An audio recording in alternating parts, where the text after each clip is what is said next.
नमस्कार, जम्मू कश्मीर का ये बुलेटिन देख रहे हैं आप और मैं हूं प्रियंका गुप्ता। आपके साथ बुलेटिन की शुरुआत करेंगे भारत जोड़ो यात्रा के साथ और ताजा तफसीलात आप तक पहुंचाएंगे। पर राहुल गांधी की अगर हम बात करें तो 4 महीनों के बाद राहुल गांधी को जम्मू पहुंच के ठंड का एहसास हुआ है। सुबह से ही मौसम के तेवर जिस तरह से बदले हैं, बारिश का सिलसिला जारी है और जैकेट पहनकर हटली मोड़ के चढ़वाल से राहुल गांधी रवाना हुए हैं और राहुल की टी शर्ट पर जारी डिबेट का अब अंत हुआ है। भारत जोड़ो यात्रा का लगातार काफिला आगे बढ़ रहा है, सुरक्षा के पुख्ता इंतजाम किए गए हैं। और अगर बात करें, राहुल गांधी जब कल लखनपुर पहुंचे, उन्होंने जब जनता को संबोधित किया, क्या कुछ कहा, क्योंकि इमोशनल बॉन्ड जो उन्होंने जम्मू कश्मीर के लोगों के साथ जोड़ने की कोशिश की, ये कह के कि जो उनके एंसेस्टर्स हैं वो इस सरजमीन से उनका ताल्लुक है और यहाँ आके उन्हें लग रहा है कि वो अपने रूट्स में वापस आए हैं। और वहीं पर अगर बात करें, जैसे ही जो प्रवेश द्वार है यूटी जम्मू कश्मीर का लखनपुर, वहां पहुंचते ही उन्होंने लोगों से जब बात की तो उन्होंने ये कहा कि मैं जानता हूं कि आप लोगों ने कितना झेला है और मैं उसी दुख को साझा करने के लिए आपके साथ यहां पर आया हूं। और ये भी उन्होंने कहा कि नफरत के बाजार में मोहब्बत की दुकान खोलने आया हूं। और उन्होंने इसके साथ ये भी जब उन्होंने जनता को संबोधित किया तो उन्होंने ये भी जोड़ा कि जम्मू कश्मीर को लेकर जब बात होती है तो ज़्यादातर कंट्रोवर्सीज होती हैं या फिर बंटवारा किया जाता है, कम्युनिटीज़ को बांटने की कोशिश की जाती है। पर जो सही मायने में जम्मू कश्मीर के मुद्दे हैं उससे कहीं ना कहीं जो है ध्यान भटकाने की कोशिश की जाती है। अब मैं वही जो रियल इश्यूज हैं जम्मू कश्मीर के, उससे वापस से उस पर ध्यान दें सभी, ये कोशिश मेरी इस भारत जोड़ो यात्रा पे है। तो तस्वीरें हम इस वक्त, ताज़ा तस्वीरें जो इस वक्त सामने आ रही हैं वो आपको बता रहे हैं। और चलिए हम रुक करते हैं, हमारे साथ हमारे नुमाइंदे रंजीव मेहता ज्वाइन कर चुके हैं। रंजीव, ताज़ा तफसीलात बताइएगा कि राहुल गांधी अब कहाँ पहुंचे हैं, कहाँ से काफिला निकला है और अभी कहाँ पहुंचा है। प्रियंका, मैं बताऊं कि राहुल गांधी का जो काफिला है वो राजबाग को क्रॉस कर चुका है और शान रोडिया की तरफ बढ़ रहा है। और अभी मैं हमीरपुर जो शान रोडिया और राजबाग के बीच है वहां पे खड़ा हूं और यहाँ पे 10 मिनट बाद राहुल गांधी का जो काफिला है वहां पे पहुंचने वाला है। यहाँ पे मेरे पीछे जो लोग हैं वो खड़े हैं और राहुल गांधी के दीदार करने को खड़े हुए हैं और वहां पे नारे लगातार लगाए जा रहे हैं और इनमें काफी उत्साह है।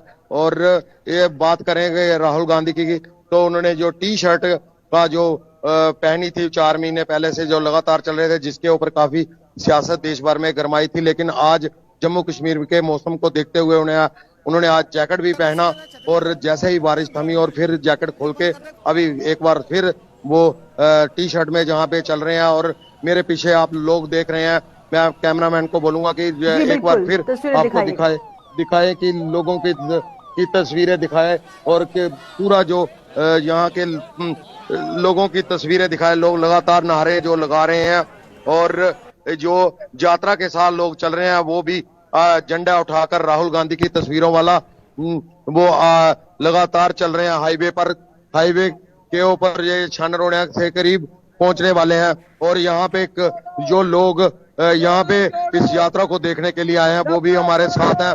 जी, ये हमारे साथ एक स्थानीय नागरिक हैं जो काफी इस यात्रा में शामिल है। तो जी बताइए, जी कितना उत्साह है इस यात्रा को लेकर आप? ये भारत जोड़ो यात्रा में आज लोगों का लखनपुर से लेके कश्मीर तक इतना उत्साह के हर गांव में, हर मोहल्ले में, हर बच्चा औरत, मेरी बहनें, मेरी माता सब राहुल गांधी को देखने आए हैं, भारत जोड़ो यात्रा को देखने आई हैं। 5 अगस्त 2019 से ये लोग इतने बेकार हो गए हैं।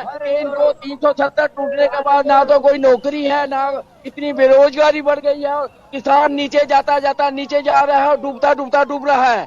इसलिए ये सब भारत जोड़ो यात्रा के साथ जुड़ना चाहते हैं। इसलिए आप देख सकते हैं बड़ी संख्या से लेकर लखनपुर से लेकर जम्मू तक ये देखे इन लोगों में कितना उत्साह है। और लगातार लोगों ने कहा कि जहां पर जितने भी मुद्दे हैं जम्मू कश्मीर के उनको हल करने में मदद मिलेगी राहुल गांधी की इस यात्रा के बाद। खासकर कांग्रेस के कार्यकर्ता हैं उनमें काफी उत्साह जो है वो लगातार देखा जा रहा है। हाईवे के दोनों तरफ लोगों का जमावड़ा लगा हुआ है। और मैं आपको बताऊं कि जो छोटे छोटे बच्चे, महिलाएं काफी संख्या में यहाँ पे आई हुई है। जी प्रियंका। बिल्कुल, जिस तरह से आपने जिक्र किया कि आज कड़कती सर्दी के बावजूद और बारिश हो रही है, उसके बावजूद आम आवाम का हुजूम देखने को मिल रहा है, महिलाएं शामिल हैं, बच्चे शामिल हैं, काफी ज्यादा उत्सुकता उनकी भारत जोड़ो यात्रा को लेकर देखने को मिल रही है। उसी के साथ बताइएगा, क्योंकि जैसे बताया जा रहा है कि राहुल गांधी को जेड प्लस सिक्योरिटी की कैटेगरी में रखा गया है और काफी ज्यादा वहां पर सुरक्षा के पुख्ता इंतजाम किए गए हैं। और साथ ही साथ अगर बात करें, जगह जगह पर फ्रिस्किंग हो रही है, स्क्रीनिंग हो रही है, और उस हवाले से भी बताइएगा क्या अपडेट है। हाँ प्रियंका, मैं बताऊं कि जो सुरक्षा का मामला है, जो राहुल गांधी को जेड प्लस सुरक्षा दी गई है, वहां पे एक रस्से के घेरे में, सुरक्षा घेरे में वो चल रहे हैं। उनके साथ कठुआ के पुलिस के एसएसपी साहब साथ में हैं उनके, और जितने भी तमाम बीएसएफ, सीआईएसएफ है और उनकी एनएसजी की कमांडो की टीम ने उनको सुरक्षा घेरे में लिया। और लगातार राहुल गांधी आगे बढ़ रहे हैं। उनकी जो यात्रा है वो अभी शांडरोड़ा में जाकर आज के दिन की जो है वो उसका समापन होगा। और जहां से 3 किलोमीटर जो है वो इलाका रह गया है। और मैं बताऊं कि राहुल गांधी ने जो लोगों में उत्साह भर रहे हैं, लोग उनका जगह जगह पर स्वागत कर रहे हैं। और जो सुरक्षा की बात करें तो यहाँ पे जम्मू कश्मीर का इलाका जो है वो सुरक्षा के मायनों में काफी सेंसिटिव माना गया है। और सुरक्षा एजेंसियों के ने अपना पूरा तन मन धन से उनकी सुरक्षा में लगे हुए हैं। और जितना भी ये इलाका है, ये सारा सीमावर्ती इलाके से बिल्कुल, क्योंकि आईबी यहाँ से बिल्कुल पास है, यहाँ से 5-6 किलोमीटर है। और सारे इलाके जितने भी है नाके, वहां पे चौकस पुलिस जो है वो तमाम तरह की जो कोशिशें हैं उनकी की जा रही हैं उनकी तरफ से, और पूरी सुरक्षित यात्रा को निकालने का उनका प्रयास जारी है। बिल्कुल, एक आखिरी सवाल रंजीव मेरा आपसे रहेगा कि अब आम आवाम की बात करते हैं। हालांकि कांग्रेस नेता और कार्यकर्ता तो वहां पर शामिल हैं, उनमें सही मायने में कितनी उत्सुकता है, सही मायने में उनके जहन में क्या उम्मीदें जागी है इस भारत जोड़ो यात्रा से? जब राहुल गांधी वहां पर पहुंचे, कल जब लखनपुर पहुंचे तो काफी जोश नजर आया, और राहुल गांधी ने भी जब जनता को संबोधित किया तो एक इमोशनल बॉन्ड वो जोड़ते हुए नजर आए। उन्होंने कहा कि हाँ, मैं जानता हूं, मैं आपका दुख समझता हूं, आपका दुख यहाँ पर बांटने के लिए आया हूं। तो उसे लेकर क्या लोगों के मन में उम्मीदें थी, या फिर उसके बाद लोगों के मन में उम्मीदें जगी? जब आपने आम आवाम से बात की, उनका क्या कुछ कहना था इस हवाले से?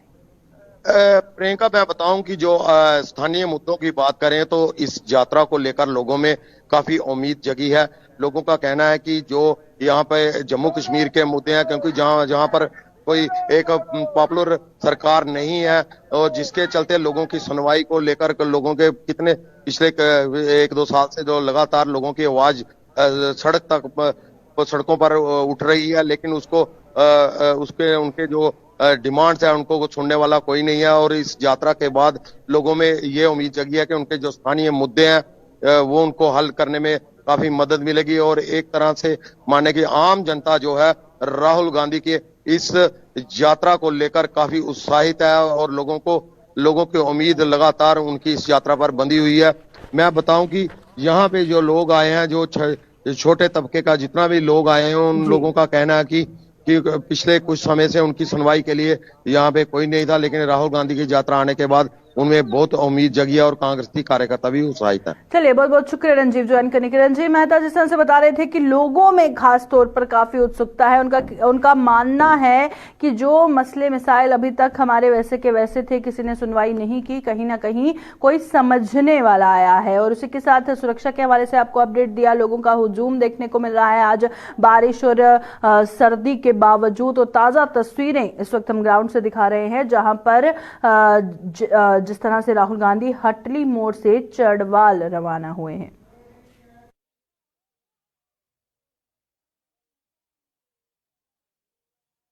तो चलिए अब मौसम के हवाले से बात कर लेते हैं। और जम्मू कश्मीर का मौसम का मिजाज अगले एक हफ्ते में कैसा रहेगा आपको बता दें, क्योंकि आज सुबह से ही जिस तरह से बारिश बर्फबारी देखने को मिल रही है, कहीं पर कोहरा है, बहुत सारी फ्लाइट्स हैं श्रीनगर इंटरनेशनल एयरपोर्ट पे जो डिले भी हो गई हैं। और उसी के बाद अब जम्मू कश्मीर में अगले एक हफ्ते तक मौसम के तेवर बदले रहेंगे। मैदानी इलाकों में हल्की बारिश और पहाड़ों पर बर्फबारी का जो सिलसिला है वो जारी रहेगा। मौसम खराब होने पर तापमान में फिर से गिरावट दर्ज हुई है। और जम्मू श्रीनगर हाईवे की आपको अपडेट साथ ही साथ कर दे कि बानिहाल में सुबह से ही बर्फबारी शुरू है, जिसके चलते पहले लाइट मोटर व्हीकल्स का जाना बहुत मुश्किल हो गया था। अब वहां पर आवाजाही गाड़ियों की बंद है और साथ ही अब जिस तरह से अगले एक हफ्ते तक बताया जा रहा है कि मौसम का क्या कुछ मिजाज रहेगा, उस हवाले से आपको अपडेट करेंगे। अब जब मौसम बदलता है तो जाहिर तौर पर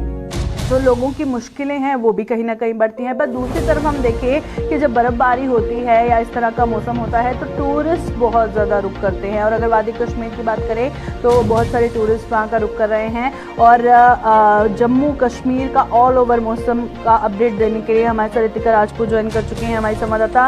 रितिका, बताइएगा, पहले तो हम जम्मू से ये तस्वीरें दिखा रहे हैं कि किस तरह का मौसम है, सुबह से ही हल्की हल्की बारिश हो रही है और इस हवाले से अगले एक हफ्ते तक मौसम के तेवर किस तरह के रहेंगे उस बारे में जानकारी दीजिएगा।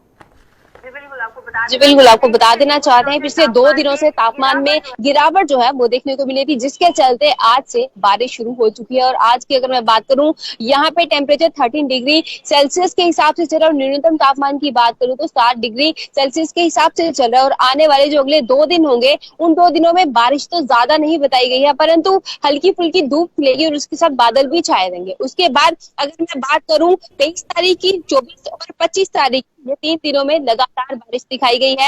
यानी कि जम्मू कश्मीर में लोगों को सतर्क रहने की जरूरत है और अपने तमाम इंतजाम करने की जरूरत है कि मौसम जो है अगले एक हफ्ते तक लगातार इसी प्रकार से बना रहेगा। चलिए, बहुत बहुत शुक्रिया ज्वाइन करने के लिए। तो जिस तरह रितिका राजपूत अपडेट कर रही थी कि अगले एक हफ्ते में इसी तरह का मौसम बना रहेगा, बारिश और बर्फबारी का सिलसिला जारी रहेगा।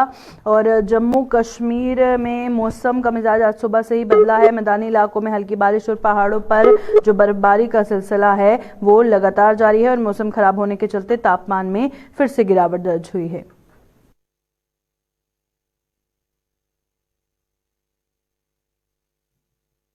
तो चलिए फटाफट से आपको ट्रैफिक अपडेट दे देते हैं जम्मू श्रीनगर नेशनल हाईवे का। और अगर बात करें कहां से गाड़ियां रुकी हुई हैं, कहां से चलने की इजाजत है, कब तक जो रास्ता है वो खुल जाएगा, क्योंकि सुबह से ही बर्फबारी जिस तरह से जारी है, अब कहीं पर बारिश हो रही है, रोड भी स्लिपरी होगी। एहतियातन तौर पर क्या कुछ किया गया है फैसला। बनिहाल सेक्टर में भारी बर्फबारी से जम्मू श्रीनगर हाईवे को बंद कर दिया गया है। जम्मू और उधमपुर में कश्मीर जाने वाली गाड़ियों को रोका गया है और हाईवे से बर्फ हटाने का काम इस स्तर पर शुरू हो चुका है। अब बर्फ हटाने का काम शुरू हो चुका है तो जाहिर तौर पर कि जितनी जल्दी से काम हो रहा है उतनी जल्दी उम्मीद है कि जो रास्ता है वो खुल जाएगा। और बानिहाल सेक्टर में भारी बर्फबारी हो रही है, जिसके चलते जम्मू श्रीनगर हाईवे को बंद कर दिया गया है और जम्मू और उधमपुर में कश्मीर जो गाड़ियां जा रही थी उनको रास्ते में रोका गया है। और बर्फ हटाने का काम हालांकि शुरू हो चुका है, पर इसी के चलते जब भी जम्मू श्रीनगर हाईवे बंद होता है या इस तरह का मौसम होता है तो अवॉइड ही करना चाहिए वहां पर ट्रैवल करना। अब जो लोग निकल गए हैं घर से, वो रास्ते में फंसे हुए हैं, जाहिर तौर पर कहीं ना कहीं उनको दिक्कतों का सामना करना पड़ता है। और बानिहाल सेक्टर में भारी बर्फबारी की तस्वीरें इस वक्त आपको दिखा रहे हैं जहां पर जम्मू श्रीनगर हाईवे बंद हो गया है। चलिए रुक करते हैं, हमारे साथ हमारे संवाददाता नदीम ज्वाइन कर चुके हैं। जी नदीम, बताइएगा हाईवे का अपडेट क्या है फिलहाल और क्या उम्मीद लगाई जाए, जो रास्ता बंद कर दिया गया है कब तक खुल सकता है? देखिए प्रियंका, हम देख रहे हैं क्योंकि गुज़श्ता शब से ही जो बारिशों का सिलसिला और बर्फबारी का सिलसिला है वो रामबन बानिहाल स्ट्रेच पर हमें देखने को मिल रहा था। हाईवे का सबसे जो माने जाने वाला स्ट्रेच रामबन और बानिहाल के बीच का है, जहां पर बारिशों की वजह से अगर हम देखें कि पंथियाल में पत्थर गिरने का सिलसिला एक तरफ, लेकिन उसके साथ साथ हम नवयुग टनल के दोनों अतराफ की बात करें तो वहां पर इस वक्त बर्फबारी का सिलसिला लगातार जारी है, जहां लगभग 7 से 8 इंच बर्फबारी जो है जमा हो चुकी है। और जब बर्फ जमा होती है तो जाहिर सी बात है कि वहां स्लिपरी कंडीशंस हो जाती है, फिसलन पैदा हो जाता है, जिस वजह से गाड़ियों की मूवमेंट पॉसिबल हो नहीं पाती। और इस पर अथॉरिटीज की जानिब से गाड़ियों को रुका दिया गया है, क्योंकि हमारे पास काफी सारी गाड़ियों की तादाद है जो जखैनी के पास में रुकी हुई है। काफी सारी गाड़ियां हमारे पास ऐसी है जो काजीगुंड के पास में रुकी हुई, क्योंकि आज के लिए ट्रैफिक प्लान जारी तो किया गया था, लेकिन उस ट्रैफिक पर अमल दरामद काफी मुश्किल हो गया जब मौसम ने खैर बदली। और अभी हम देख रहे हैं क्योंकि जमीनी रास्ते की जहां बात करें, श्रीनगर और जम्मू का जो जमीनी रास्ता है, श्रीनगर जम्मू नेशनल हाईवे, जो मौसम सरमा में भी देखते हैं कि इस पर गाड़ियों की आमदनी देखने को मिलती है, अभी बंद है। हालांकि अगर रामबन तक की आप बात करें, रामबन से जम्मू की तरफ जाना है आपको या फिर जम्मू से रामबन की तरफ आना है तो ये सड़क राब्ता अभी तक बहाल है, लेकिन जहां हम बानिहाल रामबन के बीच की बात करें, फिर आप कश्मीर से जम्मू की तरफ है, जम्मू से कश्मीर की तरफ आना चाहते हैं तो परेशानियां हैं, हाईवे अभी बंद है और मजीद इंतजार करना होगा कब मौसम में सुधार आएगा, कब बर्फबारी का सिलसिला रुकेगा, कब बारिशों का सिलसिला रुकेगा और उसके बाद ही रोड को मोटरेबल बनाकर जो भी गाड़ियां हैं उनको चलने की इजाजत दी जाएगी। जी प्रियंका। बहुत शुक्रिया नदीम ज्वाइन करने के लिए। नदीम इकबाल जिस तरह से अपडेट कर रहे थे कि फिलहाल अगर आपको जम्मू से रामबन, रामबन से जम्मू जाना है तो वहां पर आवाजाही का सिलसिला जारी है गाड़ियों का, पर वहीं पर बानिहाल की बात करें वहां पर ट्रैफिक रोका गया है और जब तक बर्फबारी जारी रहेगी इसी तरह से रास्ता बंद रहेगा। हालांकि स्नो क्लियरेंस का काम लगातार जारी है, पर इंतजार होगा मौसम के बदलने का, जिसके बाद रास्ता जो है वो खुल सकता है।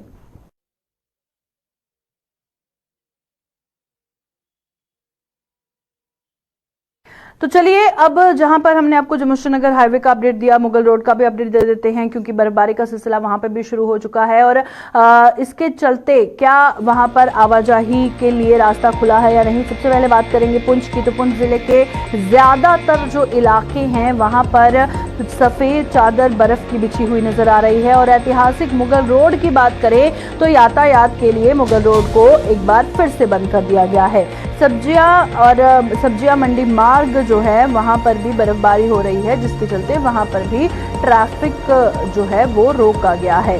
पुंछ जिले के अधिकतर इलाकों में जिस तरह से सफेद चादर बिछ चुकी है, तस्वीरें भी आपको दिखाएंगे और साथ ही बात करेंगे मुगल रोड का यातायात जो एक बार फिर बंद हो गया है, कब तक इसे भी खोला जा सकता है। तस्वीरों में साफ तौर पर आप देख रहे हैं कि किस तरह से सफेद चादर पुंछ में भी बर्फ की देखने को मिल रही है और ऐतिहासिक मुगल रोड का यातायात पर तो यातायात बंद कर ही दिया गया है। सब्जियां मंडी मार्ग जो है वो भी बर्फबारी से वहां पर भी ट्रैफिक रुक गया है। चलिए रुक करते हैं, आकाश मलिक हमारे नुमाइंदे सुरनकोट से ज्वाइन कर चुके हैं। आकाश फटाफट से अपडेट दीजिएगा, मुगल रोड भी बंद हो चुका है, सब्जियां मंडी मार्ग भी बर्फबारी के चलते बंद हो चुका है, क्या कुछ ताजा तफसीलात है? स्नो क्लियरेंस का काम जारी है, क्या उम्मीद लगाई जाए कब तक रास्ता खोला जा सकता है?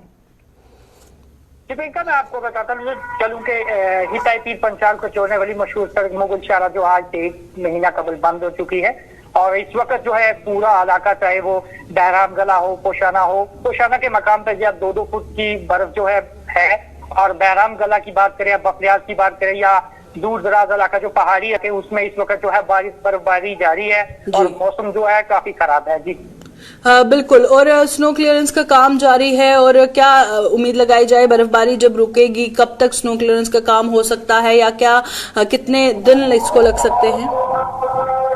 इस हवाले से बताऊं, मुगल शहरा के हवाले से बात करूं, मुगल शहरा की रोड जो है वो इस वक्त जो है नेक्स्ट मार्च में खुलेगी या अप्रैल में खुल सकती है। बाकी हम बात करें बफलियाज से लेकर जो है पोशाना तक जो सिविल आबादी वहां पे रहती है उस रोड को जो है मुगल रोड डिपार्टमेंट जो खोल देता है। अभी हल्की बर्फबारी हुई है, अभी ज्यादातर जो है उन्होंने कहा है कि अगर ज्यादा बर्फबारी होगी तो इसको क्लियरेंस भी जो है जल्दी किया जाएगा। जी चलिए, बहुत बहुत शुक्रिया आकाश ज्वाइन करने के लिए। हमारे साथ सुरनकोट से हमारे नुमाइंदे आकाश मलिक अपडेट कर रहे थे बर्फबारी के हवाले से कि ट्रैफिक अपडेट पर क्या कुछ असर पड़ा है। तो फिलहाल तो चलिए बढ़ते हैं आगे, जहां पर आपको पुंछ की अपडेट दी, अब अगली खबर की ओर रुख करेंगे।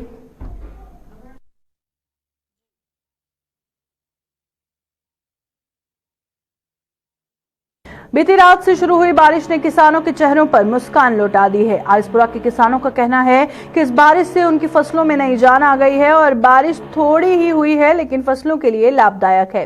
साथ ही कहा कि इससे ठंड से भी निजात मिलेगी।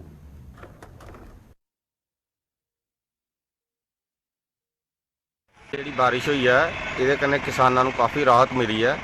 ਜਿਵੇਂ ਸਾਡੀ ਕਣਕਾਂ ਵਗੈਰਾ ਨੂੰ ਪਹਿਲੇ ਥੋੜਾ ਬਹੁਤ ਪਾਣੀ ਨਹੀਂ ਮਿਲਦਾ ਹੈ ਵੀ, ਤੇ ਇਸ ਬਾਰਿਸ਼ ਕਨੇ ਚਲੋ ਥੋੜਾ ਫਸਲ ਵੀ ਅੱਛਾ ਹੋਏਗਾ। ਖਾਸ ਤੌਰ ਤੇ ਜਿਹੜੇ ਬਜ਼ੁਰਗ ਸੀ, ਜਿਹੜੇ ਬੱਚੇ ਸੀ ਬਿਮਾਰ ਹੋ ਰਹੇ ਸੀ, ਇਹਦੇ ਕਨੇ ਉਹਨਾਂ ਨੂੰ ਵੀ ਬਹੁਤ ਰਾਹਤ ਮਿਲੇਗੀ।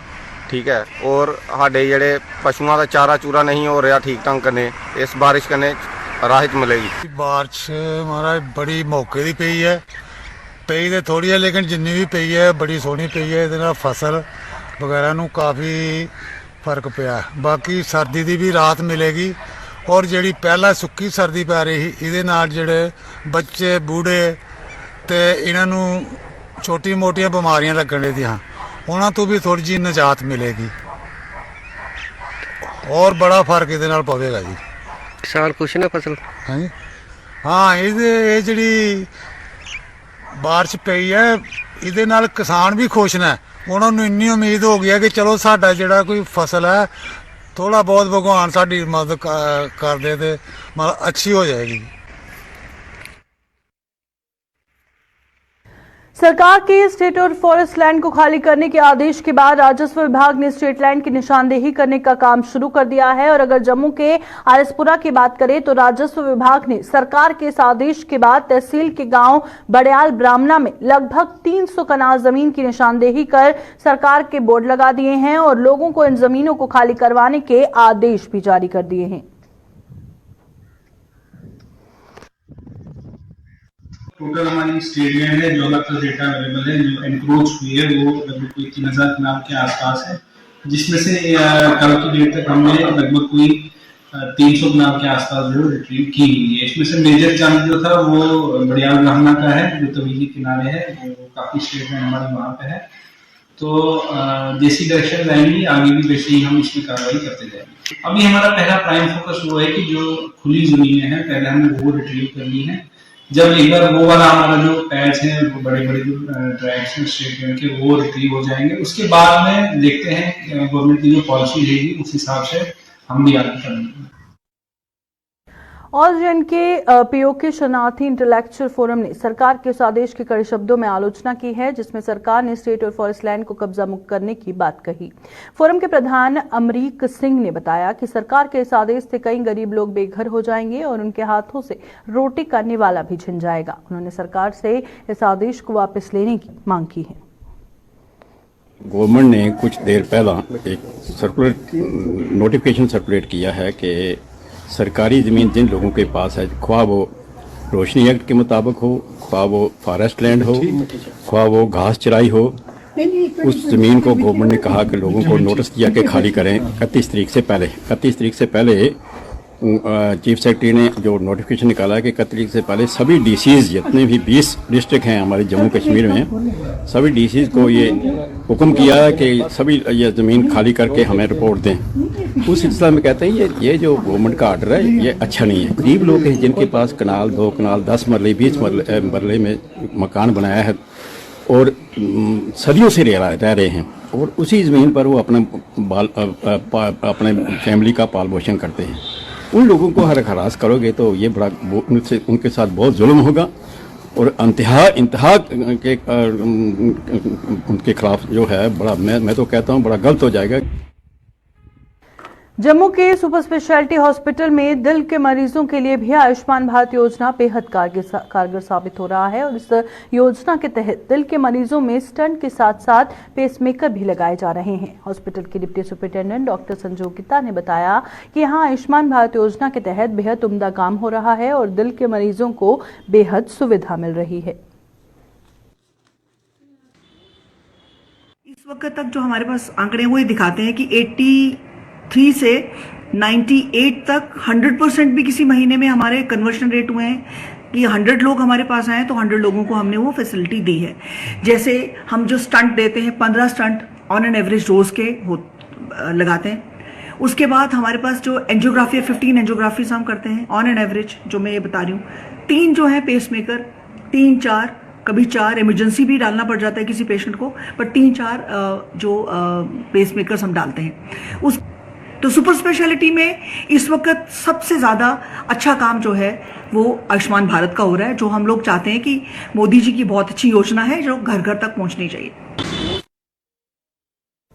जम्मू स्थित म्यूजिक एंड फाइन आर्ट्स की बिल्डिंग की हालत खस्ता हो चुकी है। इसका निर्माण करीब 100 साल पहले हुआ था और अब इसमें पढ़ने वाले स्टूडेंट्स के लिए ये खतरा साबित हो रही है। लेकिन इसके बावजूद इस संस्थान को कहीं और शिफ्ट नहीं किया जा रहा और ये संस्थान जम्मू यूनिवर्सिटी के अधीन आता है और उसका प्रबंधन भी इस ओर कोई ध्यान नहीं दे रहा, जिससे कभी भी कोई भी बड़ा हादसा पेश आ सकता है।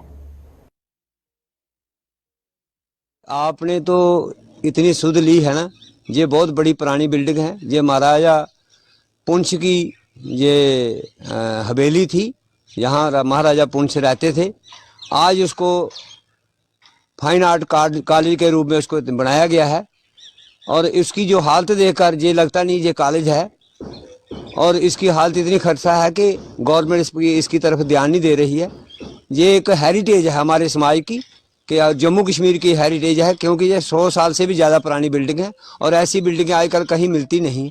मैं ये चाहता हूँ, मैं गवर्नर महोदय से दरख्वास्त करता हूँ कि ये जो फाइन आर्ट कॉलेज है इसको कहीं और शिफ्ट करके इसकी अच्छी तरह मरम्मत की जाए ताकि ये हेरिटेज हमारी बनी रहे। मैं ये चाहता हूँ कि जो फाइन आर्ट कॉलेज है इसकी सेपरेट बिल्डिंग होनी चाहिए, सेपरेट जगह बननी चाहिए। हमारे पास कोई जगह की कमी नहीं है, जम्मू कश्मीर में बहुत जगह है, पैसा भी गवर्नमेंट की तरफ से बहुत आ रहा है, तो इसको एक नया कॉलेज बनाकर तो इसकी जो है ये हेरिटेज के लिए इसको रखा जाए, इसकी बिल्डिंग। अगर मैं इस कॉलेज की बात करूं तो आप देख सकते हो इस कॉलेज की हालत इतनी खराब है कि जितना पुराना जो बिल्डिंग है ना, जैसे 100 साल से भी पुरानी बिल्डिंग लगती है। कुछ लोग तो मजाक लेते हैं इसका, मतलब ये आपका कॉलेज जो है भूत बंगला है, ऐसे वैसी बातें सुनने को मिलती हैं, क्योंकि यहाँ का कंस्ट्रक्शन जो वर्क है वो अच्छा नहीं चल रहा। आप देख सकते हो एटमॉस्फेयर भी अच्छा नहीं है। यहाँ पे कोई भी आ जाता है, कभी कोई नशेड़ी आके यहाँ पे नशे करता है, कभी यहाँ पे कोई शराब की बोतलें फेंक के चला जाता है। कॉलेज जो होता है वो भगवान मतलब माँ सरस्वती का एक प्रतीक होता है, जहाँ पे विद्या की देवी सरस्वती माँ का प्रतीक होता है school college.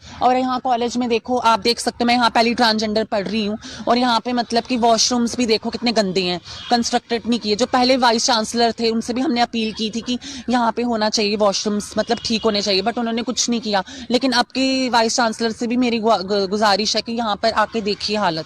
Lieutenant governor Manoj Sinha ji से मेरी यही अपील है कि यहाँ पर आप आइए पहले और देखिए हमारे कॉलेज का कुछ कीजिए। और आप देख सकते हैं पंजाब यूनिवर्सिटी में वहाँ पे एक कॉलेज कितना बड़ा है, इतना अच्छा मतलब काम चल रहा है वहाँ पे, तो ट्रांसजेंडर्स के लिए भी सेपरेट वॉशरूम्स बनाए गए हैं, separate restrooms are constructed for transgenders, but ever here it is not. अभी के बुलेटिन में फिलहाल इतना ही, दीजिए इजाजत, नमस्कार।